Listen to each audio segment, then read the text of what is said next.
বিসমিল্লাহির রহমানির রহিম। আসসালামু আলাইকুম। আমরা চলে আসছি লালপুর ঘাটে, পদ্মার পাড়ে। আর পদ্মার পাড়ের অপরূপ সৌন্দর্য আপনাদের সাথে শেয়ার করছি। আপনারা যারা দেশ প্রবাসে যেখান থেকেই আসলে ভিডিওটি দেখছেন, সবার প্রতি রইল অকৃত্রিম ভালোবাসা। সবাই ভালো থাকবেন, সবার জন্য দোয়া রইল। আল্লাহ সবাইকে হেফাজত করুক। আর আমার পিছনে যেই ছোট ছোট ট্রলার দেখতে পাচ্ছেন, এগুলো করে আসলে ইলিশ মাছ এই নদীতে মাছ শিকার করা হয়। সামনেই মাছঘাট আছে, আমি আপনাদের সাথে শেয়ার করব মাছঘাটে কি কি মাছ আসলে পাওয়া যায় আর কেমন দাম। তো নদীর এই অপরূপ সৌন্দর্য আসলে সবারই মন কাড়বে এবং মনের প্রশান্তির জন্য আপনারা সবাই আসতে পারেন নদীর পাড়ে। অনেকেই বলে নদীর মতো বা সাগরের মতো সুবিশাল হয় মানুষের মন, যদি মন ভালো হয়। আর ওই দেখছেন আমার পিছনে, এই নদী আসলে অনেক দূর ভাঙনের কবলে।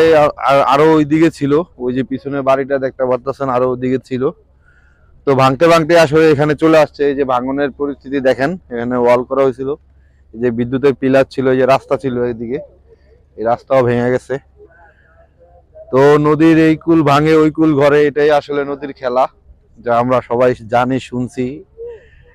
মানুষ ওই যে মাছ ধরতেছে কচুরির ভিতরে পিছনে, আর জেলেরা এই যে ট্রলার নিয়ে আসছে, এখানে দেখতে পাচ্ছেন ট্রলার নিয়ে আসছে মাছ ধরার জন্য। ওই যে মাছ ধরার জন্য ট্রলার নিয়ে আসছে। আর আমি যে জায়গাটাতে দাঁড়িয়ে আছি এই মুহূর্তে, এটাও নদীর ভাঙনের কবলে। এখানে ঘাট ছিল, এই যে ঘাটলা ছিল এই রাস্তার পাশে, এই যে দেখতে পাচ্ছেন। এগুলো ভাঙনের কারণে আজকে এই পরিস্থিতি হয়েছে।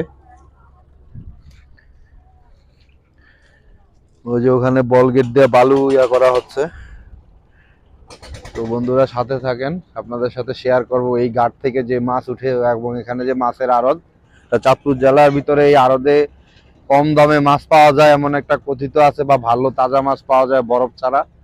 তো শহর থেকে বিভিন্ন জায়গা থেকে মানুষ এই আড়তে চলে আসে। আমরা এই আড়তের চিত্র আপনাদের সাথে শেয়ার করব, একটু পরে আড়তের ভিডিও শেয়ার করব আপনাদের সাথে।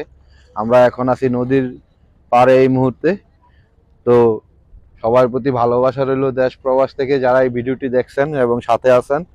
বেশি বেশি লাইক শেয়ার কমেন্ট করে আরো অনুপ্রাণিত করবেন, যেহেতু যেন আপনাদেরকে আরো এই ধরনের তথ্য দিয়ে কোথায় চাঁদপুরে আসলে তাজা ইলিশ মাছ পাবেন এবং তাজা নদীর মাছ পাবেন, অরিজিনাল পদ্মার মাছ পাবেন। আমি এই মুহূর্তে আছি পদ্মার পাড়ে দাঁড়িয়ে। তো আপনাদের সাথে সেটাই শেয়ার করতে চাচ্ছি, আর সেই লোকেশন এবং সেই তথ্যই আপনাদেরকে দিব। তো বন্ধুরা সাথেই থাকুন। ধন্যবাদ সবাইকে এতক্ষণ সাথে থেকে ভিডিওটি দেখার জন্য। আসসালামু আলাইকুম ওয়া রাহমাতুল্লাহি ওয়া বারাকাতুহু। ভালো থাকবেন।